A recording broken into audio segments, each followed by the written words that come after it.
Photoshop tutorial আরেকটি নতুন পর্বে আপনাকে স্বাগতম। তো আজকের পর্বে আমরা কিভাবে একটি ফটোর কাজ করবেন, কিভাবে পাসপোর্ট সাইজ, স্ট্যাম্প সাইজ এবং ভিসা সাইজ ফটো করতে হয় তা আমরা আজকে পর্বে দেখাবো। তো ভিডিওটি অবশ্যই শেষ পর্যন্ত দেখতে হবে এবং ভিডিওটি ভালো লাগলে অবশ্যই চ্যানেলটি সাবস্ক্রাইব করে পাশে থাকতে হবে। তো বন্ধুরা, চলুন শুরু করা যাক আজকের যে ফটোশপ টিউটোরিয়াল। আজকের টিউটোরিয়ালে মূলত আমরা একটি ছবিকে ফটোশপে ওপেন করে পাসপোর্ট সাইজ ছবি, স্ট্যাম্প সাইজ ছবি এবং ভিসা সাইজ ছবি তৈরি করব।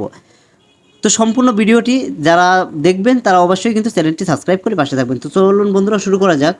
তো প্রথমত আমরা যে কোনো একটি ছবিকে ফটোশপে ওপেন করে নিব। তো আমরা একটি ছবি ফটোশপে ওপেন করে নিয়েছি। এখন এই ছবিটাকে ব্যাকগ্রাউন্ড চেঞ্জ করে তারপরে আমরা পাসপোর্ট সাইজ যে ছবি, স্ট্যাম্প সাইজ ছবি এবং ভিসা সাইজ ছবি তৈরি করব। আজকের টিউটোরিয়ালে পাসপোর্ট সাইজ ছবি তৈরি করার জন্য প্রথমত আমাদের এই ছবিটাকে ব্যাকগ্রাউন্ড চেঞ্জ করতে হবে। সেক্ষেত্রে আমরা ফটোশপ থেকে কুইক সিলেকশন যে টুলসটি রয়েছে সেই টুলস ব্যবহার করব।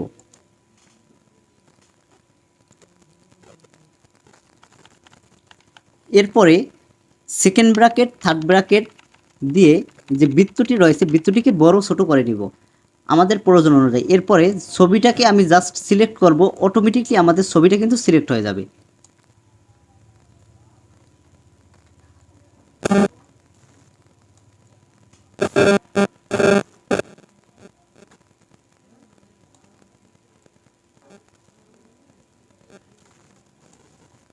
হ্যাঁ, আমাদের সম্পূর্ণ ছবিটা কিন্তু এখন সিলেক্ট হয়ে গেল। ঠিক আছে, যদি কোনো অংশ বেশি হয়, যেমন সিলেক্ট বেশি হয়ে গেছে, সেক্ষেত্রে আপনারা অল্টার বাটন চেপে ধরবেন, তাহলে বৃত্তর মাঝে একটি মাইনাস চিহ্ন চলে আসবে। এরপরে আপনি বাড়তি অংশটুকুতে আবার ড্র্যাগ করবেন, তাহলে বেশি অংশটুকু কেটে আবার আপনার লেভেল অনুযায়ী চলে আসবে। এখন আমাদের যে কাজটি রয়েছে, রিফিল ইজিট নামের উপরে একটি অপশন রয়েছে, আমরা এই অপশনটাকে ব্যবহার করব। যাদের রয়েছে আর যাদের নেই তারা শুধু কন্ট্রোল জে বাটন দিয়ে নতুন একটি লেয়ার তৈরি করব। যেহেতু আমাদের আপডেট ভার্সন আমাদের যেহেতু রয়েছে, সেই ক্ষেত্রে আমরা রিফিল ইজিট অপশনটাকে ব্যবহার করব। এরপরে যে অংশটুকু কাটা কাটা রয়েছে চুলের, সেই অংশটাকে আমরা ড্র্যাগ করব।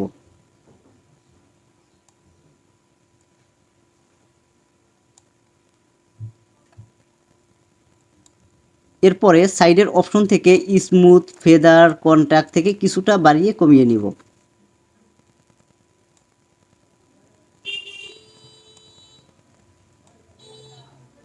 এরপরে ওকে দিয়ে দিব।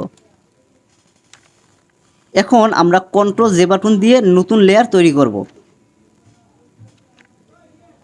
দেখেন বন্ধুরা, এখন কিন্তু আমাদের লেয়ার দুইটা। আমরা এখন ব্যাকগ্রাউন্ড লেয়ারে চলে যাব।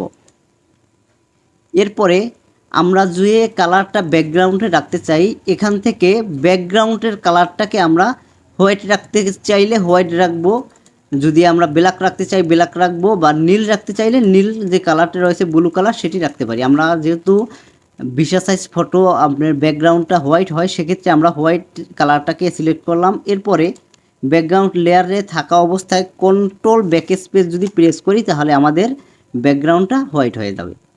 এতটুকু হয়তোবা আপনারা সকলে বুঝতে পারছেন। এখন যে আমাদের কাজটি রয়েছে, এই ছবিটাকে আমরা কিছুটা কালার করাপশন করব। সেক্ষেত্রে আমরা ছবির যে লেয়ার, মূল লেয়ারটি ছবির, সেই লেয়ারে চলে যাব। এরপরে কন্ট্রোল বি বাটন প্রেস করে দেখেন একটা বক্স চলে আসবে, কালার ব্যালেন্স। সেখান থেকে আমাদের ইচ্ছে মতো একটি কালার আমরা দিয়ে দিতে পারি এখান থেকে।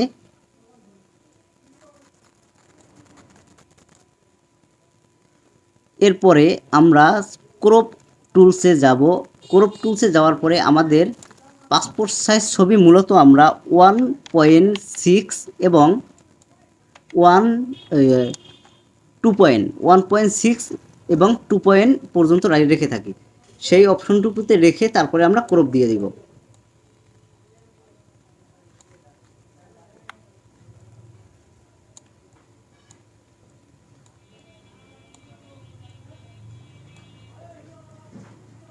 আমরা সবসময় চেষ্টা করব যেমন ছবির ফেসটা সোজা থাকে। আমাদের ফেস কিন্তু এবং বেঁকা ছিল, আমরা ফেসটাকে সোজা করে দিচ্ছি। ঠিক আছে, ফেসটা যেন সোজা থাকে।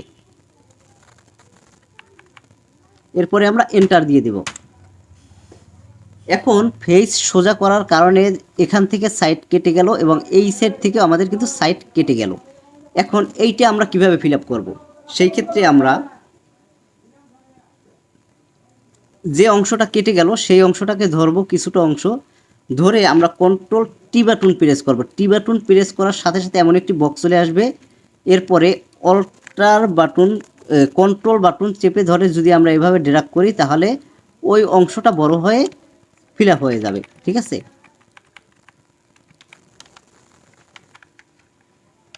দেখেন বন্ধুরা ফিল আপ হয়ে গেল। অথবা আমরা উপরের যে অপশন রয়েছে রেক্ট্যাঙ্গেল মার্ক টুল, এখান থেকে মার্ক করে কিছুটা অংশ তারপরে কন্ট্রোল টি বাটন প্রেস করে তারপরও কিন্তু আমরা ফিল আপ করতে পারি।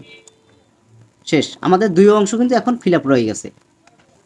এখন এই ছবিটাকে পাসপোর্ট সাইজ করার জন্য প্রথমে আমরা যাব ইমেজে, এরপরে আমরা যাব সাইজ, এরপরে আমরা এখান থেকে ইঞ্চি সিলেক্ট করব। ইঞ্চি দেখেন এখানে কিন্তু বেশ কয়েকটি রয়েছে, সেন্টিমিটার, মিলিমিটার, পিক্সেল, অনেকে পিক্সেল এবং সেন্টিমিটার থেকে কাজ করে, আমি ইঞ্চি থেকে কাজ করি যেহেতু ইঞ্চি ব্যবহার করব। এরপরে আমরা যে ইঞ্চিটাকে দিয়েছি 1.6, নিচে দিয়েছিলাম 2 এবং রেজুলেশন দিয়েছিলাম 300। এই হলো আমাদের পাসপোর্ট সাইজ ছবি। ঠিক আছে, এটা কিন্তু পাসপোর্ট সাইজ ছবি। এখন আমরা যদি এই ছবিটাকে ইন্ডিয়ান ভিসা সাইজ ছবি করতে চাই সেক্ষেত্রে আমরা এই ছবিটাকে ক্রপ টুলে যাব, এখানে দিব 2 এবং এখানেও দেবো 2, অর্থাৎ ইন্ডিয়ান ভিসা সাইজ ছবিগুলো 2/2 হয়। সেই ক্ষেত্রে আমরা 2/2 রেখে যদি ক্রপ করে দেই তাহলেও কিন্তু ইন্ডিয়ান ভিসা সাইজ হয়ে যাবে। আবার যদি আমরা এই পাসপোর্ট সাইজ ছবিটাকে স্ট্যাম্প সাইজ ছবি করতে চাই সেক্ষেত্রে আমরা ইমেজে যাব, এরপরে ইমেজ সাইজে যাব, এরপরে ইঞ্চির জায়গায় আমরা লিখব 0.8 আর নিচে দিব আমরা 1, এরপরে এন্টার দিয়ে দেব। এখন যে সাইজটি রয়েছে এটা হচ্ছে আমাদের স্ট্যাম্প সাইজ। এখন আমরা একটি নতুন পেজ নেই, কন্ট্রোল এন বাটন প্রেস করে নতুন একটি পেজ নিলাম, ওকে দিয়ে দিলাম। এখন আমাদের যে কাজটি রয়েছে আমরা যাব মুভ টুলে, প্রথম যে টুলসটি রয়েছে সেটি হচ্ছে মুভ টুল, এরপরে আমরা যাব পিকচারটার উপরে। পিকচারটা কিন্তু এখন দুইটা লেয়ার রয়েছে, একটা ব্যাকগ্রাউন্ড লেয়ার, একটা কিন্তু ফরগ্রাউন্ড লেয়ার। এখন যদি আমি টান দেই শুধু পিকচারটা চলে যাবে, আমাদের কিন্তু ব্যাকগ্রাউন্ডটি চলে যায় নাই। সেই ক্ষেত্রে আমরা এখান থেকে ব্যাকগ্রাউন্ড এবং ফরগ্রাউন্ড লেয়ারটাকে অ্যাড করে নিব। এজন্য আমরা কন্ট্রোল ই বাটন প্রেস করব, তাহলে দুইটা লেয়ার এক হয়ে যাবে। এখন আমরা যদি নিয়ে যাই তাহলে সম্পূর্ণ ব্যাকগ্রাউন্ড সহ আমাদের ছবিটা চলে যাবে। এখন এখানে কিন্তু আমাদের স্ট্যাম্প সাইজ ছবিটা চলে আসছে। এখন আমরা পাসপোর্ট সাইজ ছবিটা নিতে গেলে তাহলে আমাদের ইমেজ থেকে সাইজ, তারপরে 1.6 আর এদিকে 2. এই যে সাইজটা রয়েছে এটা হচ্ছে পাসপোর্ট সাইজ। এই ছবিটাকেও আবার নতুন পেজে নিয়ে যাব।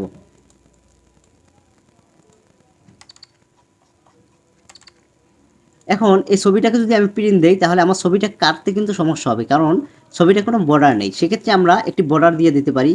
এর জন্য আমরা যাব আবার লেয়ার অপশনে গিয়ে লেয়ারের যে ছবিটার লেয়ার রয়েছে সেই লেয়ারটাকে মাউসের রাইট বাটন ক্লিক করবো এবং ব্লেন্ডিং অপশনে চলে যাব।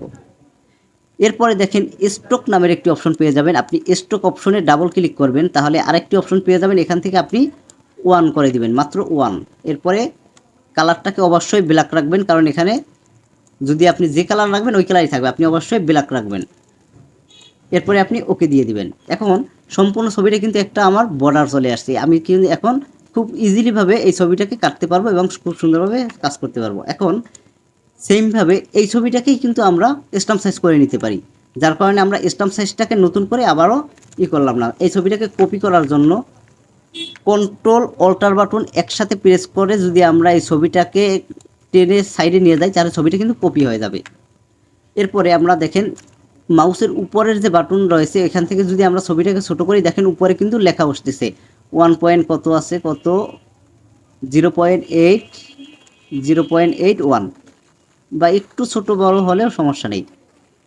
এই যে 0.81, ঠিক আছে, এই যে সাইজ আমাদের কিন্তু স্ট্যাম্প সাইজ, যেমন আমরা স্ট্যাম্প সাইজ যেটা করেছিলাম। এখন এই ছবিটাকে 4টা ছবিতে আমরা প্রিন্ট করব, সেক্ষেত্রে আমরা এই ছবিটাকে বসালাম, কন্ট্রোল অল্টার বাটন একসাথে প্রেস করলাম, এরপরে ছবিটাকে সাইডে নিয়ে গেলাম, ছবিটা কপি হয়ে সাইডে আর একটা চলে আসলো। আমরা কিবোর্ডের অ্যারো বাটন থেকে একটা পজিশন তৈরি করে নিলাম যাতে আমি ছবিটা মাঝখান থেকে কাটতে পারি। এরপরে দুইটা ছবি একসাথে সিলেক্ট করার জন্য আমরা শিফট বাটন চেপে ধরে দুইটা ছবিতে যদি সিলেক্ট করি দুইটা ছবি আমার সিলেক্ট হয়ে গেল। আবার কন্ট্রোল অল্টার বাটন প্রেস করব, আবারও সাইডে নিয়ে যাব, আবারও কপি হয়ে গেল, এখন 4 কপি। এখন যদি আমরা প্রিন্ট দেই এই 4টা কপি কিন্তু আমাদের প্রিন্ট চলে আসবে। আবার ঠিক সেমভাবে স্ট্যাম্প সাইজ ছবিটাও আমরা 1টা 2টা 3টা 4টা কপি করে নিলাম। এখন এই ছবিটাকে যদি আমি প্রিন্ট করতে যাই অথবা সেভ করে রাখতে চাই, সেভ করে রাখার জন্য আমরা ফাইল, এরপরে সেভ এস, এরপরে আমরা কোথায় সেভ করব, ডেস্কটপ, তারপরে আমরা কিভাবে সেভ করব, এই যে জেপিজে পিডিএফ সব কিছু ফাইল রয়েছে, এখান থেকে আমরা জেপিজে অথবা পিডিএফ ফাইল সেভ করতে পারি। এরপরে যদি সেভ দেই তাহলে আমাদের ছবিটা কিন্তু সেভ চলে আসবে। এখন আমরা ফটোশপ থেকে বের হয়ে আসলাম, একদম কেটে বের হয়ে আসলাম।